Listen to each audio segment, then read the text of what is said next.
Urinary incontinence নিয়ে কিছু কথা বলবো। সেটা হচ্ছে কখনো, কখনো দেখা যায় যে প্রস্রাবের উপরে আমাদের কোনো কন্ট্রোল নাই। অর্থাৎ একা একাই প্রস্রাব হয়ে যাচ্ছে। এটাকে আমরা ইউরিনারি ইনকন্টিনেন্স বলি। তো যাই হোক আমাদের যে বিষয়টা গুরুত্বপূর্ণ ইউরিনারি ইনকন্টিনেন্স এটা অনেক সময় হয় যে স্ট্রেস ইনকন্টিনেন্স বলে অর্থাৎ আমাদের হাঁচি হলো, কাশি হলো তখন দেখা যাচ্ছে প্রস্রাব হয়ে গেল একা, একা। এটা একটা হতে পারে। অনেক সময় আর্জ ইনকন্টিনেন্স হয়। দেখা যাচ্ছে প্রস্রাব লাগলো সাথে সাথেই হয়ে গেল। আরেকটা হচ্ছে কন্টিনিউয়াস ইনকন্টিনেন্স। দেখা যাচ্ছে সবসময় হচ্ছে। এ এই বিষয়গুলো যদি হয়, তাহলে অবশ্যই একজন ইউরোলজিস্ট দেখাবেন।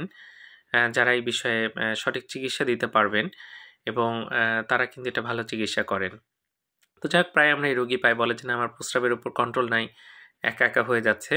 তখন আপনি ইউরোলজিস্ট বা যারা মূত্রনালী বা মূত্রথলি, কিডনিতে পাথর বা বিভিন্ন বিষয় নিয়ে কাজ করেন, তাদের সাথে যোগাযোগ করবেন। ধন্যবাদ সবাইকে।